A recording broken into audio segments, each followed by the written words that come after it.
Olá, bom dia, sétimo ano, tudo bem com vocês? Bom, hoje nós vamos falar sobre um gênero literário de ficção científica, tá? O que seria um gênero literário de ficção científica? Primeiro, vamos fechar aqui. O que é ficção científica?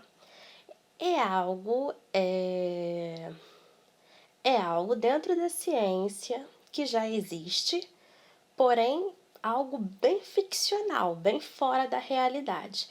Vou dar um exemplo usando filmes de ficção científica. Independence Day,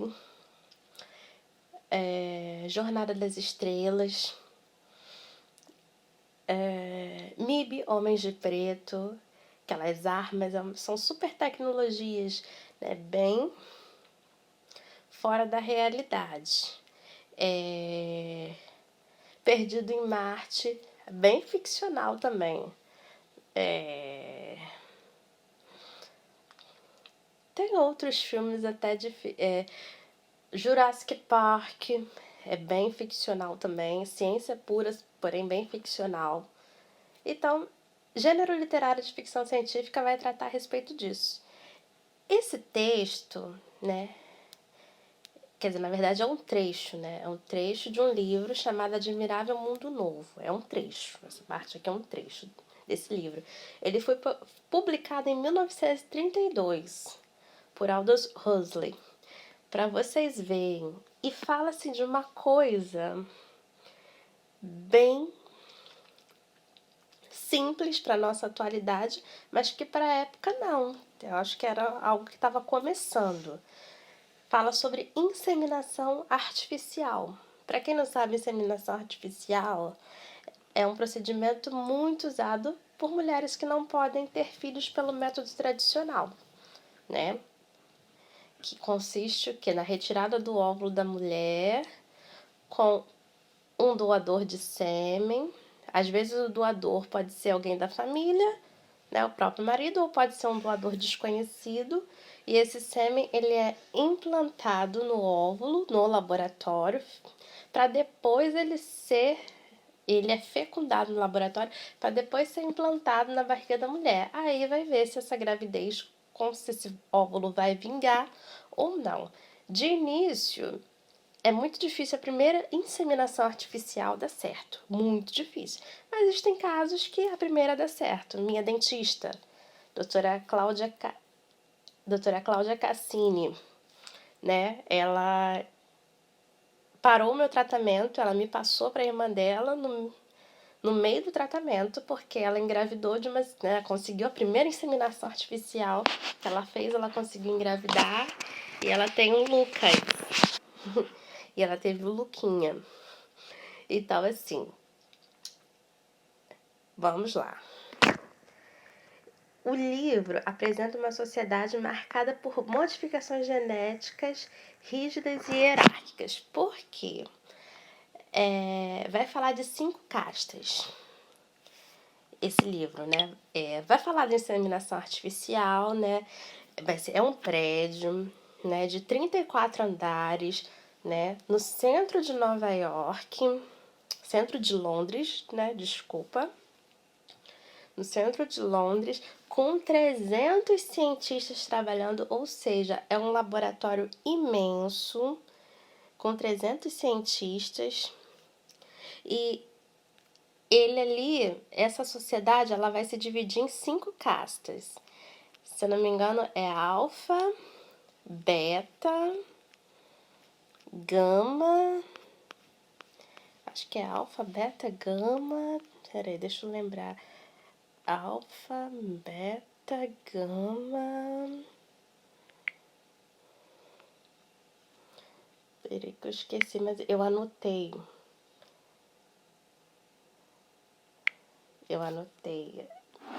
é alfa, beta, gama, são nomes bem diferentes, epsilon, só um minutinho, que eu anotei aqui, eu vou lembrar para vocês, alfa, beta, gama, epsilon, alfa, beta, gama, delta e epsilon. e epsilon. São 5 castas, né? E essas castas, cada um tem um papel diferente na sociedade. Ele vai defender, né? Vai ser mais para a área militar, né? Polícia, né? A área da defesa. Outro vai ser mais para a área da política. Outro para a área do saber, né? Da educação, da inteligência. Então, essas castas, e cada um desses seres humanos criado em laboratório com características específicas para fazer parte daquela casta. Então, assim, quem faz parte da polícia, da defesa, né? Heróico, bravura, essas coisas assim. Educação, inteligência e tal, bem nesse porte. Eu vou ler o texto com vocês para a gente poder compreender melhor. E eu preparei 6 perguntas. Eu vou colocar essas 6 perguntas para valer nota, tá? Para a gente começar a fazer a nossa avaliação. É para entregar hoje? Não é para entregar hoje. Vocês têm uma semana para me entregar. No caso, vocês vão me entregar até segunda-feira que vem, sem problema nenhum. Vocês vão me mandar a foto. Não, quando eu entrar, fala assim, pessoal, manda foto aí no privado, vocês vão mandar a foto no privado. Tá? Mas eu vou explicar, até as questões eu vou explicar, vou deixar bem amarradinho com vocês. Admirável mundo novo. Um edifício feio, cinzento e acachapado, de 34 andares apenas. Edifício de 34 andares apenas, é muito grande, gente. Acima da entrada principal, as palavras Centro de Incubação e Condicionamento de Londres Central. E, no escudo, o lema do Estado Mundial. Comunidade, identidade, estabilidade. Todo mundo sabe que esse não é o lema, né?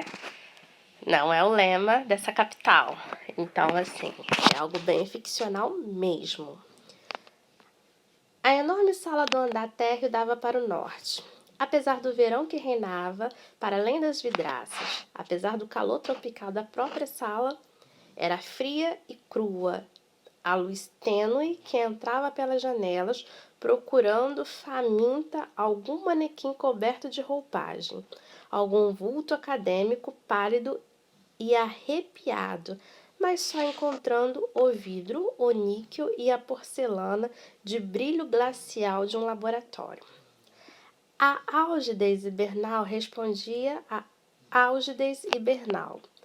As blusas dos trabalhadores eram brancas. Suas mãos estavam revestidas de luvas de borracha pálida, de tonalidade cadavérica. A luz era gelada, morta, espectral. Somente dos cilindros amarelos dos microscópios vinha um pouco de substância rica e viva que se esparramava como manteiga ao longo dos tubos reluzentes. E isto, disse o diretor, abrindo a porta, é a sala de fecundação. No momento em que o diretor de incubação e condicionamento entrou na sala, 300 fecundadores, ou seja, 300 cientistas. Então, vocês pensem num edifício de 34 andares com 300 cientistas. Quando a gente fala de laboratório, laboratório é algo pequeno. Mesmo assim, de grandes hospitais, de grandes centros de pesquisa, mesmo assim, um laboratório não é algo que tem 300 cientistas, é muito cientista, gente, vocês não têm noção. 300 fecundadores, curvados sobre seus instrumentos, estavam mergulhados naquele silêncio que apenas se ousa respirar, naquele cantarolar ou assobiar, inconsciente, porque se traduz a mais profunda concentração. Uma turma de estudantes recém-chegados, muito jovens, rosados e bisonhos, seguia com certo nervosismo, com uma humildade um tanto abjeta, as pisadas do diretor. Todos traziam um caderno de notas, no qual, cada vez que o grande homem falava, rabiscavam desesperadamente. Eles bebiam ali seu saber na própria fonte. Era um privilégio raro. O DIC de Londres Central sempre fazia questão de conduzir pessoalmente seus novos alunos na visita aos vários serviços e dependências. simplesmente para lhes dar uma ideia de conjunto, explicava-lhes, porque era preciso naturalmente que tivesse alguma ideia de conjunto para poderem fazer seu trabalho inteligentemente. Mas uma ideia a mais resumida possível, para que se tornassem membros úteis e felizes da sociedade. Porque os detalhes, como se sabe, conduzem à virtude e à felicidade. As generalidades são males intelectualmente necessários.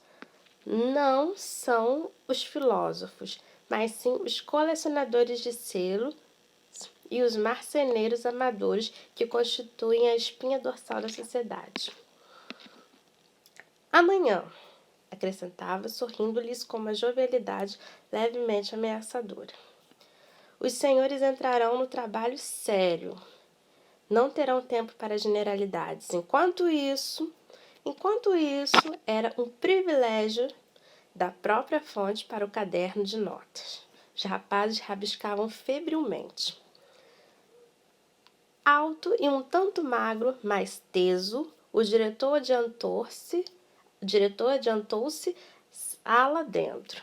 Tinha o queixo alongado e os dentes fortes, um pouco proeminentes, que seus lábios grossos, de curva acentuada, mal conseguiam encobrir quando não estava falando. Velho, jovem, 30 anos, 50, 55, era difícil dizer. Aliás, não vinha ao acaso, nesse ano da estabilidade 632 DF. A ninguém ocorreria perguntar. Então, até para vocês verem que a questão, da idade era algo que não importava muito. Provavelmente esse cientista aparentava ser mais velho do que era, certo? Mas devido ao avanço da tecnologia e essas questões da incubação, e das pessoas preparadas em laboratório, provavelmente eles, foram criados para ser jovens por bastante tempo. Preste atenção nessa parte porque vai ter uma pergunta relacionada a isso. Vou começar pelo começo, disse D.I.C. E os estudantes mais aplicados anotaram sua intenção no caderno. Começar pelo começo? Isto, agitou a mão.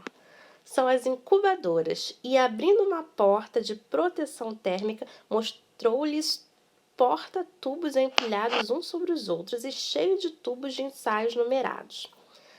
A provisão de óvulos para a semana, mantida a temperatura do sangue ao passo que os gametas masculinos, e abriu outra porta.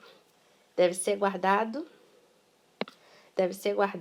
a 35 graus em vez de 37. A temperatura normal do sangue esteriliza.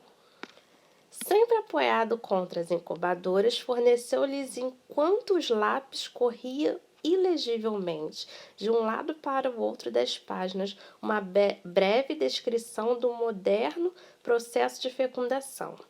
Falou-lhes primeiro, naturalmente, da sua introdução cirúrgica à operação suportada voluntariamente para o bem da sociedade, sem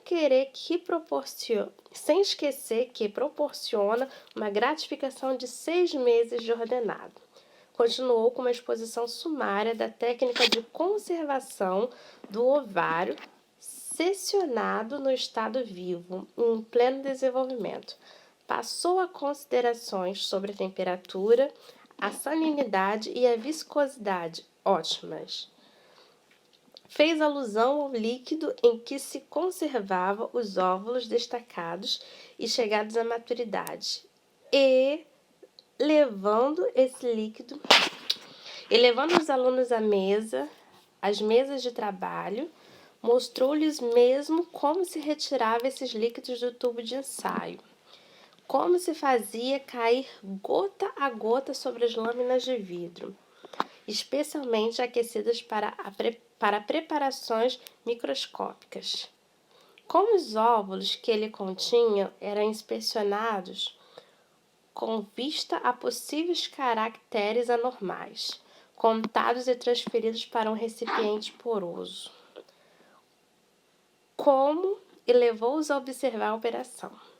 Esse recipiente era mergulhado em um caldo tépido, contendo espermatozoides que nele nadavam livremente, na concentração mínima de 100.000 por centímetro cúbico.